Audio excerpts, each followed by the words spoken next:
अगर आपको लैपटॉप एक खरीदना है और 35,000 रुपीज़ का आपका बजट है तो ये वीडियो काफ़ी हेल्पफुल रहेगी। इस वीडियो में मैं आपको सबसे ज़्यादा वैल्यू फॉर मनी टाइप के लैपटॉप बताऊंगा।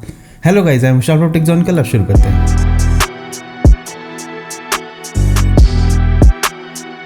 वैल्यू फॉर मनी, ये जो वर्ड है ना, इससे मेरा मतलब क्या है। इस वीडियो में आगे बढ़ने से पहले मैं आपको ये बात अच्छे से समझा देना चाहता हूँ, क्योंकि इस प्राइस रेंज में आपको हो सकता है ऐसे भी लैपटॉप मिले जिसमें i3 13 जनरेशन के प्रोसेसर हो जाए, या फिर हो सकता है थोड़ा एक जनरेशन पुराना है प्रोसेसर, फिर भी लैपटॉप में कुछ और चीजें ज्यादा अच्छी हैं। तो ये सारी बातों को ध्यान में रख के मैंने एक टॉप 7 लैपटॉप की लिस्ट बनाई है और ये सभी लैपटॉप का लिंक डिस्क्रिप्शन में दिया है। लेकिन वीडियो पूरा अंत तक देखना, क्योंकि आपको एक पर्टिकुलर यूज केस के लिए ही लैपटॉप खरीदना चाहिए और उसी यूज केस को मैं वीडियो में आगे बढ़ते बढ़ते बताऊंगा।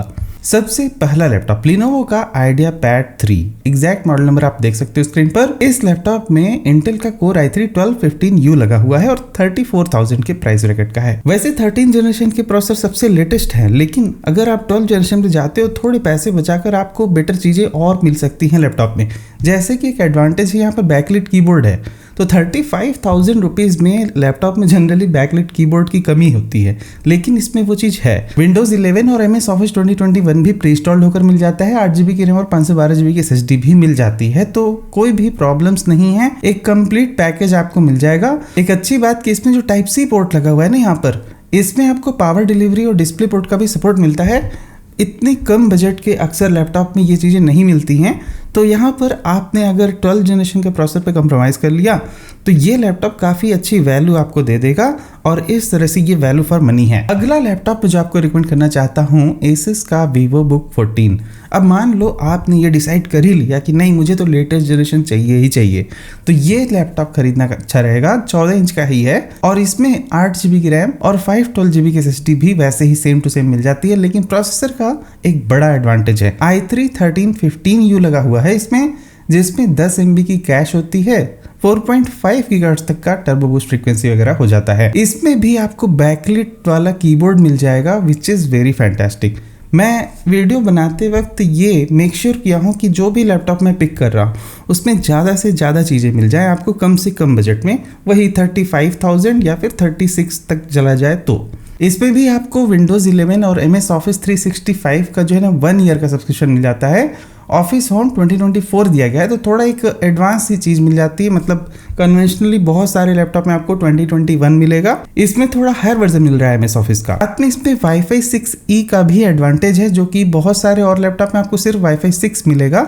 इसमें थोड़ा सा और भी अपग्रेडेड वर्जन है और ब्लूटूथ भी ज़्यादा अच्छा मिल रहा है। और यहाँ भी जो Type-C है ना, वो फास्ट डेटा ट्रांसफर को सपोर्ट करती है, तो Asus VivoBook की सीरीज में ये सारी चीज़ें आपको मिल जाएंगी। और ये लैपटॉप ऐसे 180 डिग्री तक टिल्ट वगैरह भी हो जाया करते हैं, तो आपको वहां भी कोई टेंशन लेने की जरूरत नहीं है। थोड़ी अच्छी फंक्शनलिटी आपको इस लैपटॉप में मिल जा रही है। 14 इंच की कैटेगरी में बस यही 2 लैपटॉप मुझे सबसे ज्यादा वैल्यू फॉर मनी लगे हैं, लेकिन अगर मान लो आप 14 इंच का ना खरीदने के बजाय 15 इंच का लैपटॉप अगर खरीद लो तो हो सकता है कुछ और भी अच्छी चीजें मिल जाती हैं और अच्छी परफॉर्मेंस का भी फायदा मिल जाएगा। जैसे कि Acer का Aspire Lite, आप इसमें अपने थोड़े पैसे भी बचा पाओगे। 3,000 रुपये सस्ता है 35,000 से।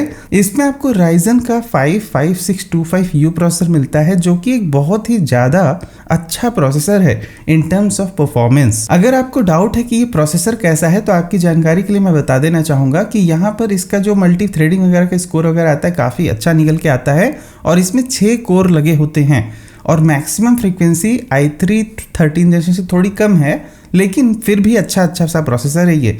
तो आप ये देख सकते हो कि जो चीज़ मैंने Asus VivoBook 14 में दिखाई, कुछ वैसा ही प्रोसेसर ये भी है, जबकि काफ़ी कम बजट में हो जा रहा है। तो ये तो फ़ायदा है, लेकिन सबसे बड़ा फ़ायदा है कि 16GB की रैम भी मिल जाती है आपको इस लैपटॉप में। एक मेटल बॉडी का लैपटॉप है और 15 इंच का है, उसके बावजूद इसका वेट काफ़ी अच्छा ऑप्टिमाइज करके रखा गया है, हल्का सा, तो आपको इसे कैरी वगैरह करने में भी आसानी हो जाएगी। एक थोड़ी सी जो प्रॉब्लम मुझे लगती है कि इसमें सिर्फ DDR4 रैम ही दी गई है 16GB की, DDR5 वगैरह नहीं है। इसमें भी जो Type-C पोर्ट लगा है ना, वो Gen 2 वाला है 3.2, तो इसमें फास्ट डेटा ट्रांसफर का सपोर्ट मिल जाएगा अप टू 5 Gbps, जो कि एक कन्वेंशनल सी बात है। ये बार बार चीज़ें मैं रिपीट नहीं करूँगा।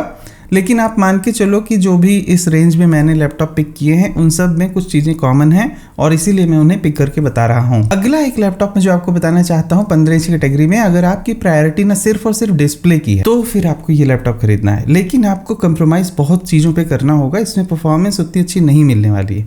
मान लो कि आपका गोल ऐसा है कि ज़्यादातर आप मूवीज़ वगैरह देखना चाहते हो, या फिर आपको ऐसा कुछ यूट्यूब पे वीडियोस देखने होते हैं, वेब ब्राउजिंग ज़्यादा करनी होती है, तो उन सब केसेस में Asus का वो Go 15 OLED खरीदना बहुत ही अच्छा रहेगा। 36,950 के प्राइस पे ये बहुत ही सही वैल्यू लेकर आ जाता है। आपको इतने सस्ते बजट में एक OLED डिस्प्ले मिल जाएगा जो कि इसको काफी अच्छा बना देता है। Ryzen 3 7320U वाला प्रोसेसर लगा है, कंपेयर टू ये 5th जनरेशन का Ryzen था 5000 सीरीज, और यहाँ पर आपको 7000 सीरीज मिल जाती है। डेफिनेटली ये थोड़ा सा अपग्रेडेड प्रोसेसर है। बैकलिट कीबोर्ड भी यहाँ पर आपको मिल जाता है। Windows 11, MS Office 2021 ये सब कुछ दिया गया है, so no problem at all. And on top of that बहुत सारी चीज़ और इसमें मिलती है, जैसे कि डिस्प्ले में आपको 1.07 बिलियन कलर सपोर्टेड मिलते हैं, तो आपको बहुत ही ज़्यादा अच्छे विविड और पंजी कलर्स दिखाई देते हैं। ऑफकोर्स इससे OLED डिस्प्ले की काफ़ी अच्छी एडवांटेज है।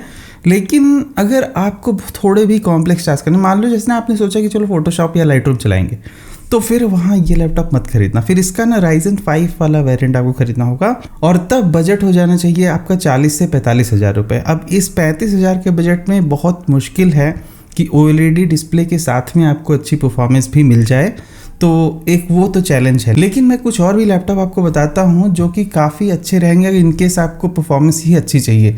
तो उससे पहले तो मैं आपको बताता हूँ कि ये HP और डेल का लैपटॉप, आप में से बहुत सारे व्यूअर्स हो सकता है आपको कंफर्टेबल ना लग रहा हो कि लिनोवो खरीदे, सर एसस ये सब ब्रांड कैसे हैं, मुझे तो HP और डेल चाहिए, ऐसा कुछ है आपका सोचना।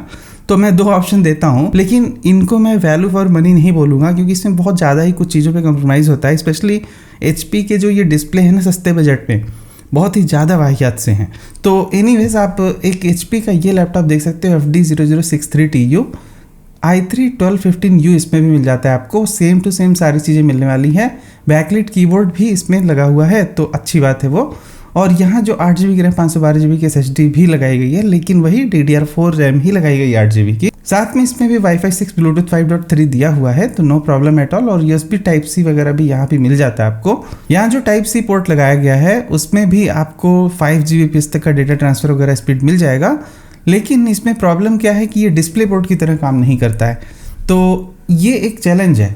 आप यही छोटी छोटी चीज़ें होती है, जैसे कि आपने देखा कि लिनोवो के जो आइडिया पैड में लगा हुआ है Type-C पोर्ट, उसमें आपको power delivery and display port उसका भी ऑप्शन Type-C से मिल जाता है, लेकिन इसमें नहीं मिलता है। अब इसका जो डिस्प्ले भी है थोड़ा सा आपको कम अच्छा लगेगा कंपेयर टू Asus या लिनोवो के, क्योंकि Asus जनरली उसमें IPS लेवल लग के आते हैं, और लिनोवो के आइडिया पैड का भी डिस्प्ले ठीक ठाक सा आता है। एग्जैक्टली वो लोग मेंशन नहीं करते हैं, IPS नहीं होता है जनरली बहुत सारे डिस्प्ले, लेकिन उनके डिस्प्ले फिर भी ठीक दिखते हैं। और एक लैपटॉप मैं आपको डेल का बताना चाहूँगा, लेकिन ये थोड़ा मुझे ओवर प्राइस लगता है कि लुकिंग एट दिस प्रोसेसर, ये जो प्रोसेसर है ना i3 1305U, पता है आपको ये 1215U से भी अंडर पावर्ड है, क्योंकि इसमें ना सिर्फ 5 ही कोर होते हैं। थोड़ी यहाँ पर उसकी मैक्सिमम फ्रीक्वेंसी डेफिनेटली थोड़ा ज़्यादा है, लेकिन बहुत ही माइन्यूट सी है। तो बात इतनी सी है कि ये डिस्पाइट बीइंग ये लेटेस्ट जनरेशन का प्रोसेसर, ये 1215U से कम अच्छा है। यहाँ भी आपको 8GB की रैम 512GB की SSD मिलती है, और 120 हर्ट्ज का एक WVA डिस्प्ले मिल जाएगा।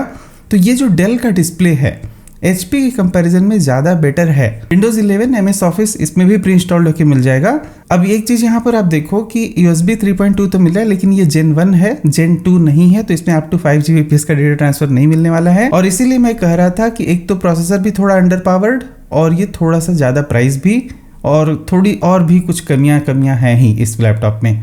बस अगर आपको कुछ एक रिलायबल ब्रांड, मतलब आपको रिलायबल लगता हो अगर डेल, तो आप डेल का खरीद सकते हो। लेकिन एक सबसे फाइनल लैपटॉप मैं बताना चाहता हूँ नंबर 7 पे, और वो मुझे इस पूरे वीडियो में सबसे ज़्यादा अच्छा लगा है, वो है लिनोवो का आइडियापैड स्लिम 1 15 इंच का लैपटॉप है, और इसमें आपको मिल जाएगा AMD का Ryzen 5 5500U सिर्फ 36,000 रुपीज़ में। अब ऐसा मत सोचना कि ये प्रोसेसर तो पुराना हो गया, अब क्या मैं बोल रहा हूँ इसको अच्छा लैपटॉप लेकिन सच्चाई ये है कि ये जो प्रोसेसर है, even compare to like i3 12 generation 1215U या 1315U, उन सबसे ज़्यादा अच्छी परफॉर्मेंस आपको दे सकता है। इस प्रोसेसर में मैक्सिमम फ्रीक्वेंसी 4 गीगाहर्ट्ज़ है, लेकिन 6 कोर आपको मिल जाते हैं। अच्छा खासा ये प्रोसेसर है। आप इसमें आप फोटोशॉप वगैरह कुछ चलाना है तो डेफिनेटली चला सकते हो, लेकिन अब वही बात है कि डिस्प्ले बहुत ही कंप्रोमाइज्ड है। इसमें एक TN डिस्प्ले लगा हुआ है। एक बड़ा फायदा मिलता है 16 GB रैम का, 512 GB की SSD भी है और Windows 11 MS Office 2021 भी प्री इंस्टॉल्ड होकर आ जाता है।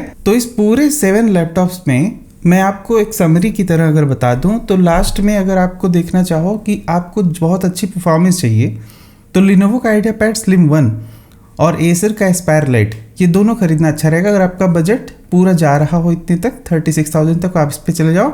नहीं तो आप ये Acer वाला भी खरीद सकते हो, और हो सकता है आपको ब्रांड भी Lenovo जैसे थोड़ा सा ज़्यादा सही है ऑन साइट वारंटी में कंपेयर टू Acer, तो आप उस तरह से भी सोच सकते हो। अगर आपको एक अच्छा डिस्प्ले चाहिए तो VivoBook का Go 15 OLED आप खरीद लो, सिर्फ और सिर्फ डिस्प्ले के लिए। अगर आपको 14 इंच में कुछ चाहिए तो आपके पास दो ऑप्शन Lenovo IdeaPad 3 और Asus VivoBook 14 के हैं। लेटेस्ट सा प्रोसेसर चाहिए तो Asus का VivoBook 14 खरीदना बहुत अच्छा रहेगा।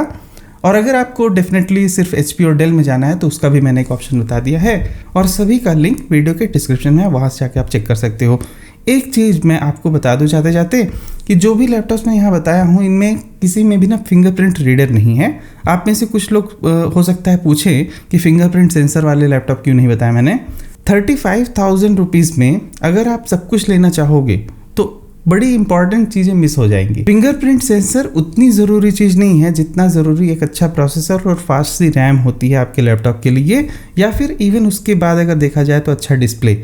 अगर आप फिंगरप्रिंट या फिर बहुत ही बैकलिट कीबोर्ड इन सब चीज़ों को देखकर 35,000 में लैपटॉप देखने के लिए निकलोगे तो उसमें मेजर चीज़ों पे बहुत कंप्रोमाइज़ होगा। हो सकता है कि वो लैपटॉप आपके लिए उतना लॉन्ग लास्टिंग ना बन पाए, तो इस वजह से मैंने ऐसे कोई लैपटॉप इसमें नहीं बताए हैं।